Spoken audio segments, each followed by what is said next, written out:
My name is Nick Cook. I work for Jane's Information Group, which has reported on defense issues since 1898. I investigate secret military programs worth billions of dollars, but hidden from public view.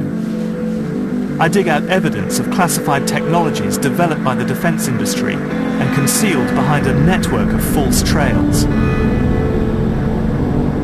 It's my job to find out what really has been flying through our airspace.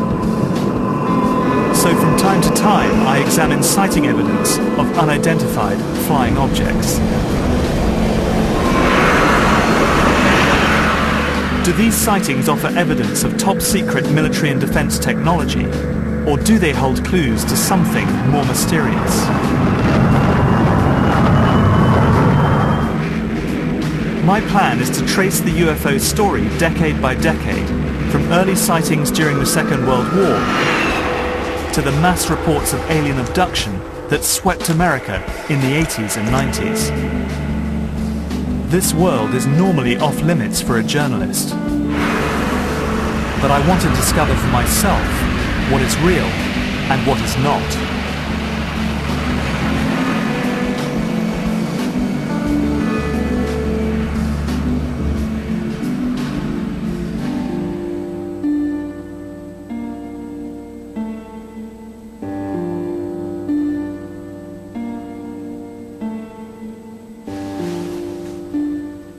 People send me pictures like these every week, and most of them are pretty obvious hoaxes.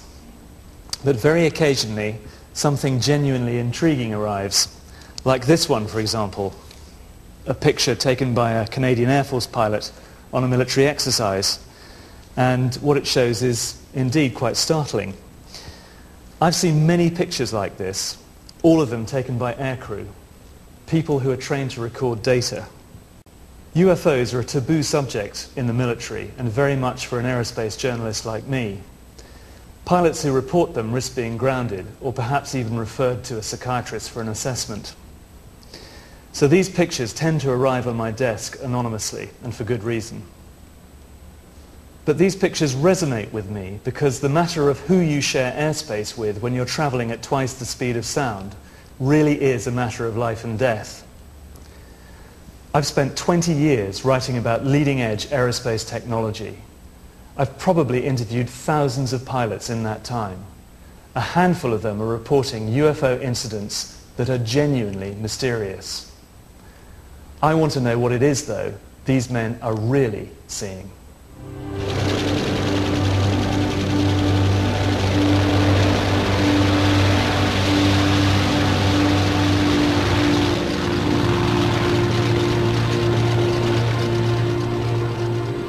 The history of UFO sightings is not a long one, but it's a bit longer than most people suspect.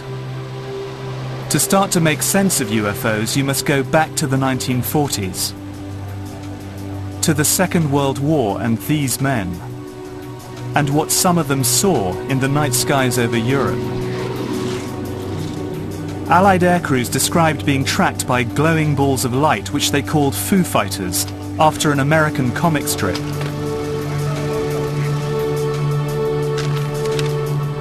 This is one of the first recorded reports of a UFO sighting. It's taken from the official RAF archives, and it is highly unusual. It recounts the story of one pilot officer called B.C. Lumsden, who saw something extremely unusual during a bombing raid over Germany on the 7th of December 1942.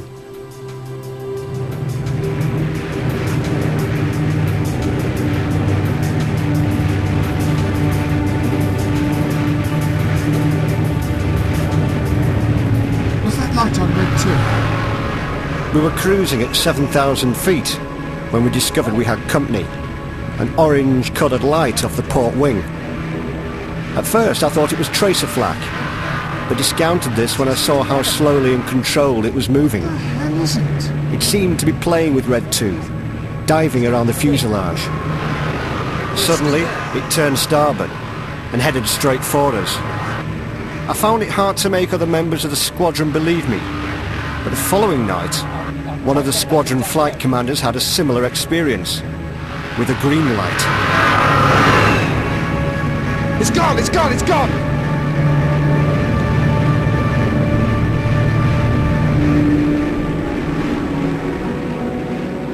A handful of Foo Fighter sightings could be dismissed as pilot error, but there were hundreds, if not thousands, of these unexplained phenomena. Could they all be the hallucinations of tired or terrified men? I've decided to find out more about these strange balls of fire.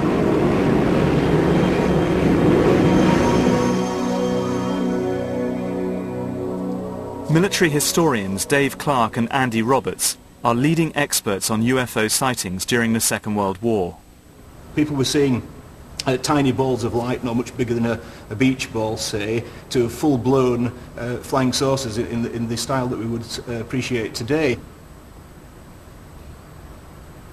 And there's a problem of reporting them at debriefing, because if you had bomber crews landing and saying, you know, we saw these peculiar lights chasing us for miles and miles and miles, some of the bomber crews I've spoken to were fearful that they'd get grounded for lack of moral fibre, for inventing things to get them grounded, some form of psychological problem. First, the RAF and the Air Ministry were extremely concerned because they thought perhaps it was some form of German secret weapon. And it is known that the Nazis did have some quite novel varieties of anti-aircraft, such as Scarecrow and things of that nature, which threw huge metal bars around in the sky, which people saw. And that was designed to unnerve people as much as to damage aeroplanes. These designs, taken from secret engineering blueprints seized by the Allies at the end of the war, show just how radical the Nazis' aerospace programs were. And it was plans like these that were unsettling the Allied forces. Going through American files of the kind of technological plunder operation that they did on Germany after the war, they do describe technologies that could be pieced together to develop a kind of Foo Fighter type weapon. They were working on all these bizarre little things, but none of these things ever came to fruition. Had the war gone on much longer, or had the Germans won, then we may have seen these things develop in the same way that we saw the Americans develop space technology after the war. The evidence for Foo Fighters is intriguing, but I wonder whether there is anything more than the log reports by the pilots who described screaming dogfights with strange balls of light.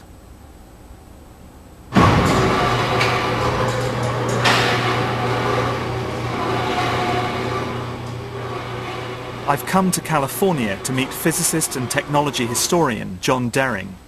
He has first-hand information on the development of Foo Fighters. I interviewed a German aircraft engineer who had actually worked on these vehicles in the prototype stage and in the early phases of production. These were vehicles that were unmanned. They were what we would probably best describe today as unmanned aerial combat vehicles. These were vehicles that were not just sent up for surveillance purposes. They actually had a purpose of remotely controlled to engage the Allied aircraft, the bombers in particular, by basically trying to apply a mechanism that was not necessarily a catastrophic destructive effect, such as blowing the Foo Fighter up and taking the aircraft down. This was intended to be something that could be reused multiple times. There's plenty of anecdotal evidence that Allied air crewmen saw these things over Germany, but what about hard evidence on the ground that this technology was actually pursued by the Germans? One of the reports that I have seen and looked over was in reference to a project in the Black Forest that involved a small vehicle that was specifically intended to be an interceptor for advanced air defense against Allied bombers. Now that document actually came from a U.S. intelligence officer, and so I have pretty high certainty that that was real.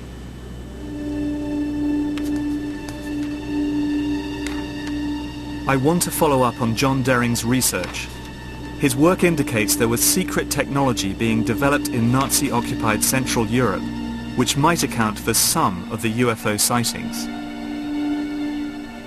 These are the Sudeten Mountains on the Polish-Czech border. During World War II, this beautiful valley was home to some of the finest scientific minds of the Third Reich.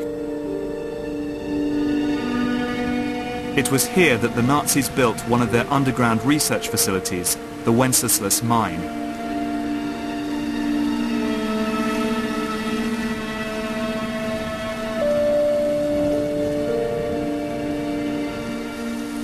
I'm meeting Polish military historian Igor Witkowski, who will guide me round the mine, a vast underground complex hidden away from Allied bombs, which Nazi slave labour carved out of the Sudeten mountains.